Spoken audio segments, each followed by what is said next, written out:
Susan Drumm, and welcome to the Enlightened Executive, where your personal evolution sparks your leadership evolution. Each episode, we feature groundbreaking techniques and strategies to help executives and entrepreneurs get the edge for personal and leadership effectiveness. Today, we're focusing on how individuals and organizations can accelerate their wisdom to succeed in these turbulent times. And I'm happy to introduce a very successful CEO and serial entrepreneur, Ben Lytle.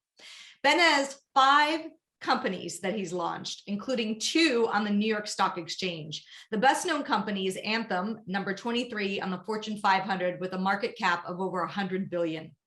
Ben is also a healthcare policy expert who served on state and presidential healthcare commissions. And I'm intrigued to hear more about Ben's take on the future of human potential. He wrote a book on the subject called The Potentialist: Your Future Life and Career in the New Reality. So welcome, Ben. Thank you. Nice to be here, Susan. So what is the future of human potential as you see it? Well, it's exciting. Some people find it a little bit scary because that's normal. But I'm a big believer that we'll get through this and we'll come out with a much better world and people operating at a whole different level of human capacity than we've ever imagined. And that really comes about by the fact that we're going to live longer. So we have more years at the time when we tend to be our wisest and most effective. And secondly, because we're continually integrating with automation to the point that it'll become seamless. By that, I mean, it will be instantly available to us without a keyboard and a screen in between. And what's the it that you're referring to? Oh, I'm sorry. The automation, the integration with automation will be instantly available to us by voice or by thought, instead of a keyboard and a screen. I've been involved in IT since I was 16 years old, and it's really early days.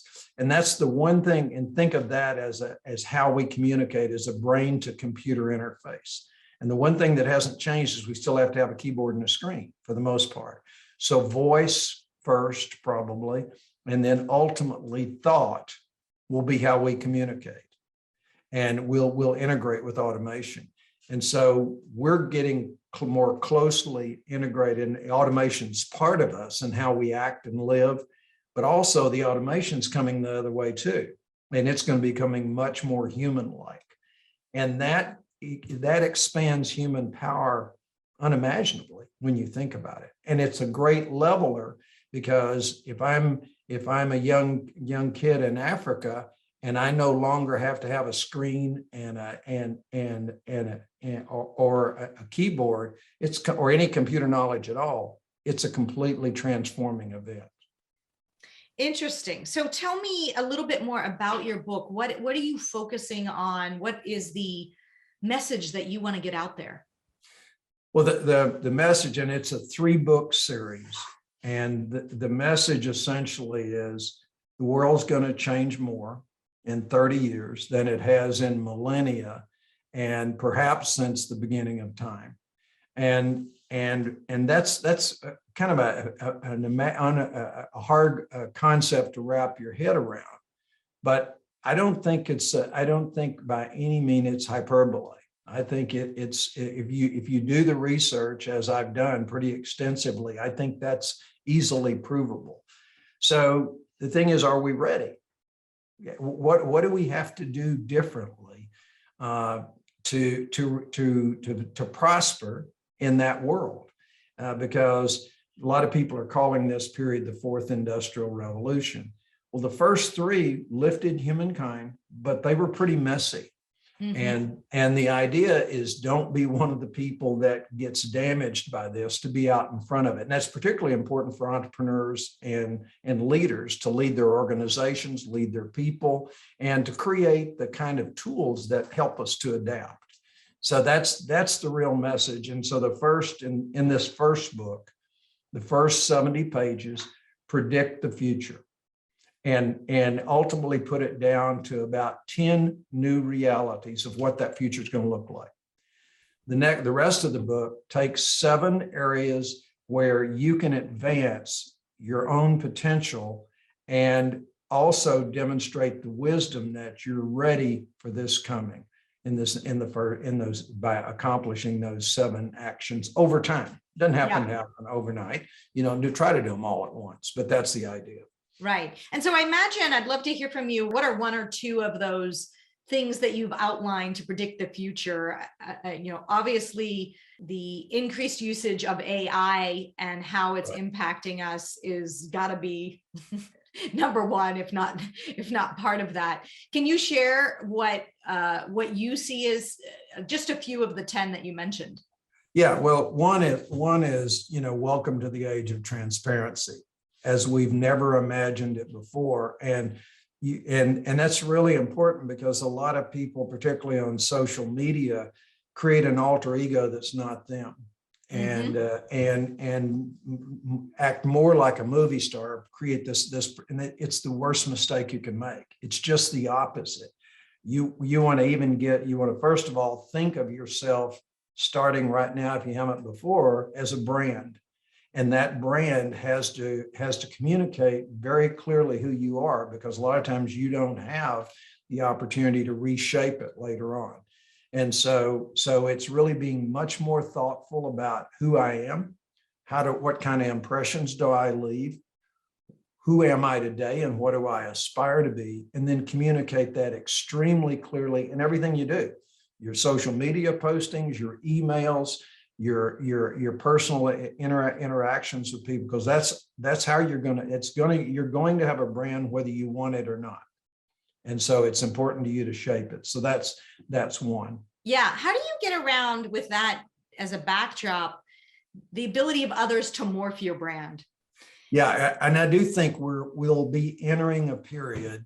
This is where we ultimately, particularly if you're a public person, you will in effect create through the same technology that was used to invent digital currencies, either an NFT that is essentially you and your data, or anytime you're filmed publicly or anything, so that you can be sure or prove that it's not you if someone does alter it.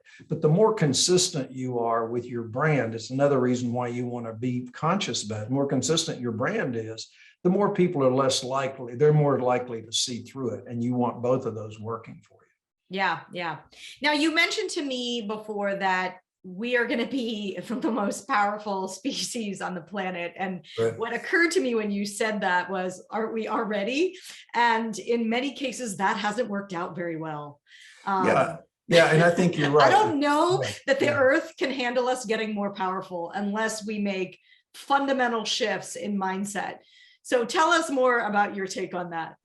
Well, first of all, I'm more optimistic, perhaps, but we are going to get more powerful. We already are. We're more powerful than we were 8 years ago before smartphones. But I'm talking about a whole different level here that we're going to go to in the next 3 decades, and we really don't have any choice. I think that more inside us is a much greater human being than we're living. And so the question is, why? For sure. Why does it have to be that way? Yeah. And the vast majority of people, I think, are well-intended and would like to live to their potential. They'd like to be doing better than they are. So the question is, how do you do it? And what separates people from being just good, normal, everyday good people and exceptional? And I believe overwhelmingly the proof is it's wisdom. And it's strange to me, I don't know about you, but it's very strange to me, and we've known that for centuries. And whole cultures were built around the worship of wisdom, So, that's a lot of what the Greek culture was. And so if that's the case, why do we not teach it? Why don't we easily know exactly how to teach it to our children, exactly how we should be teaching it in school? Why are we teaching knowledge in school exclusively instead of wisdom? And so how do And you make the distinction between knowledge and wisdom for our listeners? very different. Wisdom is the application of eternal truths, or tried and true truths to a real life situation. And so it's transactional in the sense that it's applied. That's what wisdom is. But you can teach the capacity for wisdom so that you apply it more often, if you follow me. Yeah. How That's do you teach the idea. capacity for wisdom? Because many people would say, well, that's what comes over time through experience, right? Back when we were younger, we thought we knew what we were so confident in what we knew, but the reality is we knew nothing. And then, as you age through the process and you go through the trial by fires and the things that life throws at you, you do develop a wisdom. You also develop a capacity or resilience to handle change. How do we accelerate that learning? Well, part of it is there are a set of principles that you can teach. A good example is the tension of the opposites. That you see the absence of wisdom today in the cultural divide. That people are not appreciating the virtue of the opposite argument. In every opposite argument, there's virtue. Instead, we demonize the other. That's the absolute, and that's been known for thousands of years. Absolutely known for thousands of years. A beautiful quote on it, right in front of on my wall here. But that's one example. The other is to learn that sometimes holding that tension and waiting for a solution, patience, is the right thing to do. And because sometimes we've been taught, got to make a decision immediately, Sometimes that's true. Sometimes it's not true. And so those are the kinds of things that you learn. What's an archetype? Archetypes are great ways to teach human experience because they're going to work out the same way. So if I can recognize I'm in the middle of an archetype, I know what the 95% chance is, how it's going to work out. But we don't do that. We don't teach archetypes. Probably the closest we do today, and I think you can see the difference in people, is classical education. When you go through a classical education, you not only learn the great philosophers, but you also read great literature. And great literature are really just archetypes. And from that, you're subliminally picking up a lot about how people deal with situations and and what the likely outcome is going to be. So those are some examples, and part of that's the book. That's the second book. First book, if you accomplish those 7 things, you will be a wiser person. If you do the things that will be in the second book, you will be a wiser person. But I'm not the only, there's lots of great material out there on wisdom, but it's something we need to start making a priority in our own personal life and as society, as an organizational leaders. Yeah. And if people are troubled by the term wisdom, call it good decision making. Well, I like to call it enlightenment. So. Yeah. And part of that, what I mean is. by that is you widen the aperture from which you tend to put your attention or focus on life. And exactly. I think, I've said this before, but I think as human beings, we think we're chameleon and can see 360 degrees. But that's not actually true. We have a central vision and a peripheral vision. And where we put our focus of attention is what we see. And if we keep drawing our focus, but there's something behind my head I can't see, that's my blind spot. Yep, absolutely. And so the work in a lot of the leadership development space is to say, recognize that you don't see 360 degrees, number one. Right. Number two, that you are drawn to certain things. And if you do like what you said with the polarity, you were really talking about the two opposites. So how do you live in a world of polarity? And how do you understand that if you advocate for this, there's something also missing from this piece? Right. Or what I like to call diversity of thought, right? And cognitive diversity will ultimately serve our team so much better. And there's principles. And if you attempt to repress, everything's an equal and opposite compensation, right? So if I attempt to repress how someone feels, or if I'm advocating so hard that I'm backing them up, it's going to come back harder twice. That's wisdom. That's understanding. That's the way life works. And I will absolutely guarantee you it can be taught and accelerated. And it's mostly for all of us, it's a case of priorities. Knowledge acquisition, skill acquisition has been our priority. Now this one has to be the most important for each of us, for leaders particularly, and ultimately for society as a whole, the world society as a whole, because we are going to be more powerful. And so that's not, we don't have any choice about that. So it's what do we want to be when we have that power, and what kind of world do we want to leave for our children? Yes. And so within the book, are there other examples of ways in which we can begin to instill more of this wisdom? Because I really get that it's an imperative, right? That we transform given the amount of power that's about to happen. And I think it would also be helpful to talk about, where do you see that power coming from? What is your take on how you teach this? Tell me more about that. Well, and let me start for a minute with just this first book. What I'm really saying, this first book is here. I've spent a lot of time. Maybe you don't like my 7, but I think if people will give them a fair chance, they will. So this is what's going to really matter. And if you can master these 7 things, which some of them are fairly easy, and the process is of doing it's fair, it doesn't cost any money. This is all about you. It's going to position you to be at your peak if you're under 50 today, and particularly if you're in your mid-career. It's going to position you in those years when you would naturally be at your highest level of wisdom, to be healthy and to be more equipped for that time. In addition to that, in the second book and in all of the speeches I give, I'll help show some specific ways, in addition to teaching the principles and the archetypes of how you do it. How do you weigh a decision? Understanding things like, when am I best at making decisions? We all have a circadian rhythm. We've all got a time. For example, when I was running Anthem, I said, I don't make any major decisions at 4 o'clock in the afternoon, period. And I know my peak is between like 9 and 1. Right. So when you know that starts to say, okay, do I need to make this today, or can I put this off until tomorrow?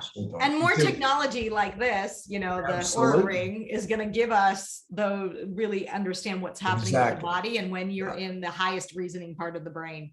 Exactly. And that's one of the things that's working for us. As we're gaining more power, when we say, well, lots going to happen. Some great things are happening about, with coaching tools, with the biometrics that it's giving us. So it's not just me out there, talking to myself. There are a lot of things that are going to help it happen. But for us, the consciousness change is this now has to be a priority for me. This has to be a priority for me, is really focusing on what wisdom is, and being ready to face some of the most difficult decisions human beings have ever faced. That's what we're going to face. And they're not easy to answer. Now I'm curious about, what are the 7 things that you identified? Okay, well, so one is essentially really focusing on your brand. What do I project into the world? The second is relationship skills. The more or less the predominant thought is today, electronic communications are going to make and the metaverse and all these things are going to make human relationships less important. It's just the opposite. They're going to be more important than ever. Yeah. So in the book, I talk about a process of how do you optimize your relationship skills? How do you know how good they are? And it's a process you can do, on your own. Collaboration's historically been really challenging, running teams. You had to get the right people, the right mentality. And because we had this fundamental conflict between what's good for me and what's good for the team. And so we've all been in those meetings trying to manage that. Right. And the message here is the tools are going to help us again. Things are going to be much more collaborative, and the ability to collaborate well is going to be a much more important skill, because again, going back to automated assistants at a whole different level, or brain to computer interface, we'll be able to share the same experience, or even in the metaverse, we'll share an experience. And from that, we can begin to collaborate and create in a way we've never done it before. So the way I like to think about it is, imagine, the kind of team that put a man on the moon with some actually pretty crude technology. Imagine that happening 10 million times a day around the world. Mm-hmm. Right. That's where the opportunity to create a much better world is there. Imagine us, every person operating at the level of genius, because now we're basically wired to the cloud, and then all of us being able to collaborate and work together more seamlessly. That's the concept. That's the idea. So anyway, that's collaboration. Just to give listeners an idea of the types of collaboration that are coming out, that are available right now. Recently talked with a leader, another futurist, developed a tool to show how well a team is collaborating when they're in this kind of virtual setting. Right. And it will give you a little picture about how much time such and such has dominated the conversation versus another person, how many words of affirmation have been made, how many challenges have been made, and getting the right balance. Right. That's great. Absolutely. It's absolutely great. And those are the kinds of tools. So it's not only that we have to make the change, but if we're not paying attention to it, we'll go, yeah, that's not really, that's not interest. Well, now you have to say, okay, look, I'm trying to be ready to be the best I can be throughout this 30-year period. So the ones I've mentioned so far, and so I said brand, relationships, and collaboration. The other one's thinking like an entrepreneur. That inside each of us, and certainly I'm not the only person with this message, but I try to use out of my experiences, what does it really mean, and what does it mean to think like an entrepreneur? And with the message that we all have a creative core, and trust it, because we tend to confuse people today by thinking intuitives like me are these great creative guys, but I'm not, because I'm an accountant. It's not true at all. It's just your own creative core, it's your own zone of genius. And so those four sort of are more career directed, although they're, the line between career and life's, it's fading. It's getting less and less. Right. And then the other three are much more life directed, which is optimizing your health, optimizing your wealth, for the purpose of being free to choose to do what you want to do in life, and then changing the definition of success. Basically, I make the argument that all the contemporary definitions of success will never make you feel successful. The only thing that's going to make you feel successful at the end of the day is if you have done your best to be your best and left the world and people around you a little better. That's it. And if you don't feel that, I don't care how much money you got. I know that for a fact. You don't care how much money you got. You don't care how powerful or famous you are. You're not going to feel successful. Yeah. And what is the quality and depth of the relationships that really? Absolutely. It's quality, not quantity. Yeah. Yes. Well, what's one thing that you would encourage our executives and entrepreneurs listening to do to help get prepared for these massive changes that are coming our way? Well, one of the things that, and I'm going to, the book, as you can tell, is written for individuals to really focus on themselves. But the first part of the book, the first 70 pages, is what's happening and why. Why is everything changing so fast? And so I described the forces of change and how they come together, and why that's triggering all of this, because it's convergence as much as anything else. What I find still interesting with the leaders that I talk to is they use the terms democratization, they use the terms deinstitutionalization, And they generally know what they don't specifically know what they mean. And they don't, so that first, what I'm trying to describe in that first 70 pages, every person who's got a leadership role ought to understand inside and out. Because in terms of democratization and deinstitutionalization. What are these forces reshaping us? Yeah. Yeah. What's reinforcing us? It's democratization and then deinstitutionalization, which says organizations can't adapt as fast as individuals. So everybody's slipping behind because the consumers can change in a heartbeat, and they do, and you can't. Mm-hmm. And so how do you stay ahead in that ball game?